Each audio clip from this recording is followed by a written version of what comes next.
D'accord. Et c'est un assortiment. C'est un assortiment, exactement.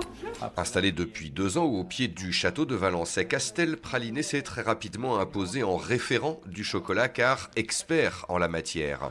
Joël, le chef pâtissier et son équipe confectionnent toutes les douceurs à base des meilleures fèves de cacao.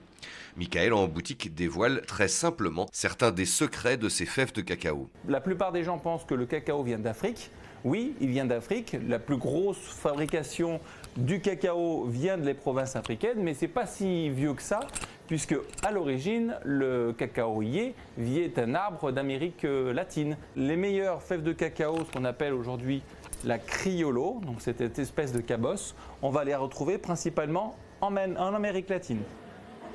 L'homme a donc déplacé les fèves de cacao et génétiquement modifié pour avoir une meilleure rentabilité et avoir des fèves qui poussent beaucoup plus vite, enfin des arbres qui poussent beaucoup plus vite, avec plus de fèves par cabosse, mais au détriment du goût. Dans la vitrine dédiée au chocolat, une gamme impressionnante de pralinés et ganaches, dont la ganache au miel de Chabris, qui a demandé des heures de conception. Dans les pralinés, là aussi, mélange de chocolat, noisettes et amandes. L'assortiment est aussi varié car selon les proportions, le plaisir ne sera pas le même. Là, on a osé le pure amande. C'est un praliné quand même, puisque c'est un sirop de sucre qu'on va vous montrer tout à l'heure. Mais là, il n'y a que des amandes. Et tout vient du travail du couverturier, celui qui, en amont, au départ, va chercher la fève et la transformer. Il va créer le fameux pourcentage, mais ça ne s'arrête pas là. Quand on dit un chocolat à 70%, effectivement, c'est 70% de pâte de cacao et beurre de cacao et 30% de sucre. Mais dans ce 70%, vous avez une partie sec qui est la pâte de cacao et une partie grasse qui est le beurre de cacao. Et en fait, dans ces deux parties-là, c'est ça qui va nous donner le goût. Et effectivement, quand on est ici sur un Tinery 64% qui est un pur République dominicaine, et un Alpaco 66% qui est un pur Équateur, c'est juste de l'autre côté de la rivière, de l'autre côté du bras de mer, et bien ils n'ont pas du tout le même caractère. Réaliser un chocolat comme celui-là, c'est extrêmement compliqué.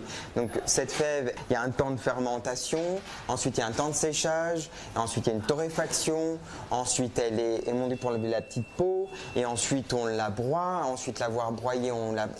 Voilà, c'est un temps extrêmement long, plus ou moins long d'ailleurs, selon le fruit qu'on veut obtenir et selon le chocolat qu'on veut obtenir. Ce chocolat très pur, Joël en utilise environ 40 sortes différentes pour ses préparations.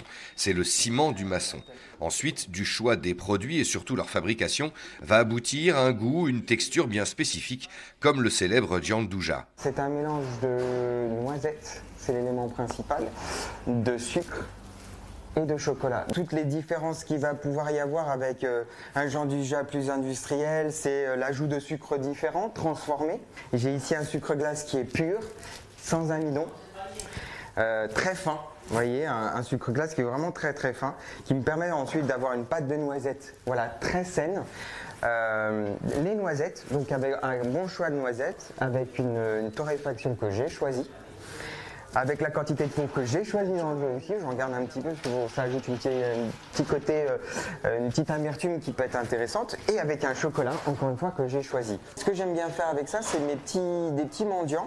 Selon les règles de l'art, il faut au minimum 3 fruits secs ou fruits gourmands. Pour garnir chacun des mendiants. Donc par exemple, je vais choisir une noisette, une grosse, un raisin, hop, hop, et une baie de goji. C'est donc une fois ce travail de base réalisé que le chef pâtissier va décliner toutes ses gammes pour Noël comme toute l'année.